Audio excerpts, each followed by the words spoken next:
میں ایک پاکستانی جاسوس دلی میں انٹیلیجنس ایجنسی کی جیل توڑ کر قید سے ہوا فرار۔ سرفروشی، جاسوسی اور فرار پر مبنی سنیے میری لاسوال سنسنی خیز سچی داستان۔ جاسوس۔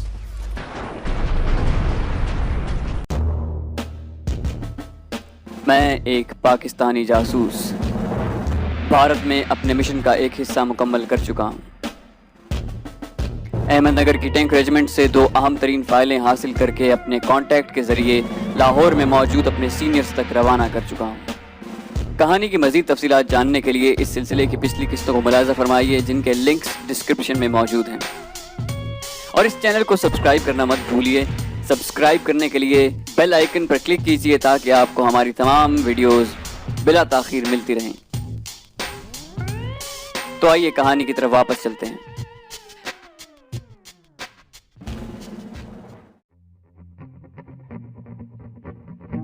احمد نگر میں اپنا مشن پورا کرنے کے بعد میں دلی واپس آ چکا تھا، اور اب میری کوشش تھی کہ میں دلی کے اونچے سے اونچے طبقے کے لوگوں سے راہ و رسم بڑھا سکوں تاکہ فوج اور حکومت کے اعلیٰ سے اعلیٰ ترین عہدوں میں میری رسائی ہو سکے۔ اس لیے دلی آنے کے بعد میری زیادہ تر شامیں اشوکا اور اکبر ہوٹل میں گزرتی۔ غالباً یہ ہفتے کی شام تھی جب اشوکا ہوٹل میں ایک تفریحی پروگرام ترتیب دیا گیا، جس میں ڈانس فلور بھی موجود تھا۔ اس پروگرام میں داخلہ ٹکٹ پر تھا۔ میں نے ٹکٹ لینا چاہا تو معلوم ہوا کہ صرف کپلز کو داخلے کی اجازت ہے۔ مجھے اپنے ہمراہ کسی خاتون کی ضرورت تھی جو اشوکا کی لابی میں پوری ہو گئی۔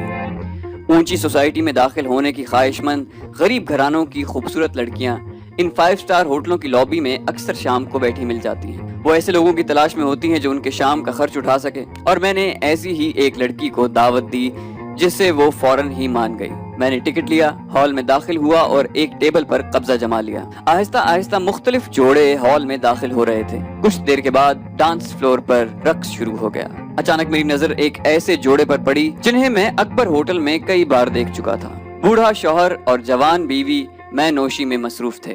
میں نے اپنی ساتھی لڑکی کو ڈانس کی دعوت دی۔ وہ تیار ہو گئی اور ہم فلور پر آ گئے۔ رقص کے دوران میں نے دیکھا کہ بوڑھے شوہر پر بھی میں اپنا اثر کر چکی تھی۔ وہ بھی اپنی بیوی کے ہمراہ فلور پر آ گیا۔ راک اینڈ رول کی تیز دھن پر ناچتے ہوئے جلد ہی وہ ہانپنے لگا۔ میں ایسے ہی موقع کی تلاش میں تھا۔ مغربی اصول کے مطابق میں نے اس بوڑھے کی پیٹھ پر آہستہ سے انگلیاں بجائیں۔ وہ اپنی بیوی سے الگ ہو گیا اور وہ میرے ساتھ ناچنے لگی۔ ناچ میں وقفہ ہوا تو میں اس عورت کو اس کے ٹیبل پر چھوڑنے گیا، اپنا تعارف کروایا اور ان دونوں کا شکریہ ادا کیا۔ اس لڑکی نے مجھے بھی ٹیبل پر بیٹھنے کی دعوت دی اور میں ان کے ساتھ ہی بیٹھ گیا۔ گفتگو کے دوران معلوم ہوا کہ موصوف ایک ٹھیکیدار ہیں اور خاتون ان کی بیگم ہیں۔ تھوڑی دیر بعد موسیقی کی آواز تیز ہوئی اور دوسرے مے نوشوں کی اونچی آواز میں بھی گفتگو نے خاصا شور مچا رکھا تھا۔ مجھے محسوس ہوا کہ ٹھیکیدار صاحب نے اپنے ٹیبل پر میری موجودگی اور ان کی بیگم کے ساتھ میرے ناچنے کو زیادہ پسند نہیں کیا۔ میں ان سے اجازت لے کر اٹھنے ہی والا تھا کہ ڈانس پھر سے شروع ہو گیا۔ اس بوڑھے ٹھیکیدار کی بیوی کو امپریس کرنے کے لیے میرے پاؤں بے اختیار فرش پر بجنے لگے۔ ٹھیکیدار کی بیوی جوان اور خاصی پرکشش تھی۔ اس نے مخمور آنکھوں سے مجھے اشارہ کیا۔ میں کرسی سے اٹھا اور میرے ساتھ وہ بھی کھڑی ہو گئی۔ ہم دونوں فلور پر آ کر ناچنے لگ گئے۔ کچھ ماحول کا اثر، کچھ شراب کا نشہ اور جوانی کا جوش۔ کچھ ہی دیر بعد اس عورت نے اپنا سر میرے سینے سے ٹکا دیا۔ میں نے سرگوشی میں اس کا نام پوچھا تو اس نے جواب دیا کہ اس کا نام آشا ہے۔ میں نے اسے کہا کہ مجھے محسوس ہوتا ہے کہ تمہارا شوہر تمہارے ساتھ ناچنے کو زیادہ پسند نہیں کر رہا۔ تو اس نے زومانی انداز میں جواب دیا کہ وہ سوائے ناپسند کرنے کے اور کر بھی کیا سکتا ہے۔ میں نے اسے کہا کہ میں نے اکبر ہوٹل میں تمہیں 2-3 بار دیکھا ہے اور تمہارے حسن سے متاثر ہوئے بغیر نہیں رہ سکا۔ آج اس پروگرام میں تمہیں داخل ہوتے ہوئے دیکھا تو میں رہ نہیں سکا۔ لابی سے میں نے ایک لڑکی ہائر کی اور اس کے ہمراہ اندر آ گیا کیونکہ صرف کپلز کو اندر آنے کی اجازت تھی۔ اس نے کہا کہ میں تو سمجھی تھی کہ وہ تمہاری بیوی ہے۔ وہ ہنس پڑی اور اسی مخمور لہجے میں کہنے لگی، تم مرد بڑے شیطان ہوتے ہو۔ میرے پوچھنے پر اس نے بتایا کہ ٹھیکیدار صاحب کی پہلی بیوی مر چکی ہے اور اس بیوی سے جو ان کی اولاد ہے وہ عمر میں اس سے بھی بڑی ہے۔ میں نے اسے کہا، شاید تم اسے بہت جلد سمجھو لیکن حقیقت یہ ہے کہ میں تم سے بہت متاثر ہوں۔ میں بمبئی سے آیا ہوں اور لودھی ہوٹل میں مقیم ہوں۔ کاروبار کے سلسلے میں دلی میں چند ماہ رہنا ہے۔ غیر شادی شدہ ہوں اور محض اس لیے کہ اب تک پسند کی کوئی عورت نہیں ملی، بالکل تنہا ہوں۔ میں چاہتا تھا کہ جلد از جلد اس سے بہت سی باتیں کر کے اسے اپنی جانب راغب کر لوں، کیونکہ ممکن ہے بعد میں ایسا موقع دوبارہ نہ ملے۔ اس نے اسی مخمور لہجے میں کہا، پہلے تنہا تھے، اب تنہا نہیں ہو۔ اس نے لودھی ہوٹل میں میرا کمرہ نمبر پوچھا اور ذہن نشین کرنے کے بعد میرا نام دوبارہ پوچھا اور ناچتے ہوئے پھر میرے سینے پر سر ٹکا دیا۔ بر صغیر سے رخصت ہوتے ہوئے انگریز اپنی لعنتی زندگی کی روایات یہاں چھوڑ گئے، اور اس اونچی سوسائٹی کے لوگ مغرب کی نقل میں اتنا آگے بڑھ گئے ہیں کہ مغرب کو بھی پیچھے چھوڑ دیا ہے۔ ایسی کچھ پارٹیز پاکستان میں بھی کبھی کبھار دیکھنے کو ملتی تھی، لیکن بھارت میں تو یہ عام معمول کی بات تھی، اور ان کے معاشرے کی اس بے حیا کمزوری کو میں اپنے مقصد کے لیے استعمال کرنا چاہتا تھا۔ ناچ ختم ہوا اور میں آشا کو اس کی ٹیبل پر چھوڑ کر اپنے ٹیبل پر آ گیا۔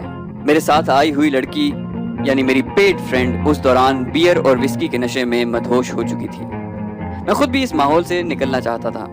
میں نے بل ادا کیا اور اپنی پیٹ فرینڈ کو لابی میں چھوڑ کر ہوٹل میں واپس آ گیا۔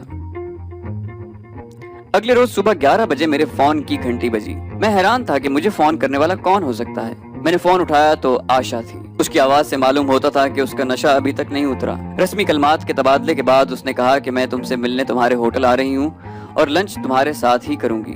میں نے اسے لابی میں ملنے کا کہا اور تیار ہو کر لابی میں آ بیٹھا۔ تھوڑی ہی دیر میں وہ بھی پہنچ گئی اور ہم کافی شاپ میں ایک کونے میں جا کر بیٹھ گئے۔ میں نے اس سے کہا کہ رات بھی تمہارا شوہر ہمارے ناچنے اور ملنے پر ناراض دکھائی دے رہا تھا اور اب تم یہاں اکیلی بھی آ گئی ہو۔ وہ ہنسنے لگی اور بولی، جے چند کی ناراضگی اور غصہ شراب کا نشہ اترتے ہی غائب ہو جاتا ہے۔ ہی از ناٹ اے ہی مین۔ اس کا شوہر جس کا نام جے چند تھا، اس کے بارے میں اس نے بتاتے ہوئے کہا کہ وہ اب اچھی طرح محسوس کرتا ہے کہ میرے ساتھ اس کا نباہ صرف اسی صورت میں ممکن ہے اگر وہ اپنی آنکھیں اور اپنے کان بند رکھے۔ اونچی سوسائٹی کی جوان بیوی اور بوڑھے شوہر کی ازدواجی زندگی کو آشا نے چند لفظوں میں بیان کر دیا۔ ہم دونوں ایک ٹیبل پر بیٹھے اپنے اپنے منصوبوں اور خواہشات کی تکمیل کے متعلق سوچنے لگے۔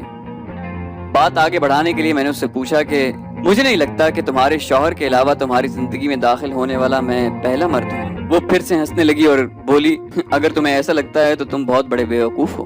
وہ بلا جھجک مجھے بتانے لگی کہ میرا شوہر ٹھیکے لینے کے لیے صاحب اختیار افسران کو اکثر پارٹیاں دیتا ہے اور انہیں خوش کرنے کے لیے مجھے آگے کرتا ہے۔ صاحب اختیار بنتے بنتے وہ عمر کی اس حد میں ہوتے ہیں جب جسمانی طور پر بیکار ہو جاتے ہیں۔ میرے والد بھی ٹھیکیدار تھے اور ٹھیکے میں انہیں اتنا نقصان ہوا کہ وہ سنبھل نہ سکے، اور جے چند نے میرے والد کی مالی مدد کر کے مجھے خرید لیا۔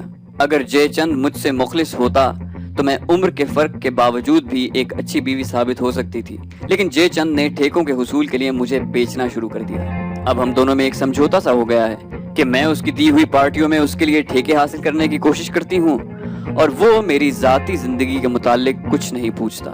ہاں، شراب کے نشے میں اکثر اسے کبھی کبھار غصہ بھی آ جاتا ہے، اور جب اسے غصہ آتا ہے تو میں اس کی ساری کمزوریاں اس کے سامنے لے آتی ہوں اور وہ خاموش ہو جاتا ہے۔ کافی دیر باتیں کرنے کے بعد جب میں نے اسے لنچ کے لیے ڈائننگ ہال میں چلنے کو کہا تو اس نے کہا کہ کافی شاپ میں سنیک سے ہی اس کا پیٹ بھر چکا ہے، اور وہ بار بار مجھے کہہ رہی تھی کہ اپنے کمرے میں چلو، اور میں ہر بار اس کا دھیان کسی اور طرف پلٹ رہا تھا۔ میں کوئی فرشتہ نہیں۔ ایک حسین اور جوان عورت کی ایسی کھلی دعوت کو ٹھکرانا ہر ایک کے بس کی بات نہیں، لیکن میں عورتوں کی فطرت سے بخوبی واقف تھا۔ جب تک اس طرح کی عورت کی خواہش پوری نہیں ہوتی، وہ تسکین خواہش کے لیے نہ صرف تڑپتی ہے بلکہ اپنے مقصد کے حصول کے لیے خطرناک حد تک آگے جا سکتی ہے۔ ایک بار خواہش پوری ہو جائے تو وہ اس شخص کو اپنے فتح شدہ مردوں کی فہرست میں شامل کر کے کسی نئے ایڈونچر کی تلاش شروع کر دیتی ہے۔ آشا نے اپنی زندگی کے جو پہلو مجھے بتائے ان کے مطابق وہ میرے بہت کام آ سکتی تھی۔ بالآخر اس کے سامنے ظاہراً ہتھیار ڈالتے ہوئے میں نے اس سے کہا کہ میں ریسیپشن پر جا کے بتا دوں کہ شام تک نہ تو کوئی ملنے والا مجھے ڈسٹرب کرے اور نہ ہی کوئی فون کال مجھے ٹرانسفر کی جائے۔ ریسیپشن پر جا کر میں نے ریسیپشنسٹ کی مٹھی میں کچھ پیسے رکھے اور کہا کہ ٹھیک 15 منٹ کے بعد وہ مجھے کمرے میں فون کرے اور میری آواز سنتے ہی فون بند کر دے۔ یہ انتظام کر کے میں آشا کے پاس آیا اور اسے لے کر اپنے کمرے میں آ گیا۔ کمرے میں داخل ہوتے ہی آشا بڑی بے تکلفی سے میرے بیڈ پر نیم دراز ہو گئی۔ اس کی آنکھیں اور ادائیں کھلی دعوت گناہ دے رہی تھیں۔ میں نے فوری حملے سے بچنے کے لیے اور تھوڑا وقت لینے کے لیے اسے کہا، کیوں نہ ہم اس موقع کو اور پرلطف بنائیں۔ میں نے فون پر بارمین سے کہا کہ ایک بوتل سکاچ اور برف بھیج دے۔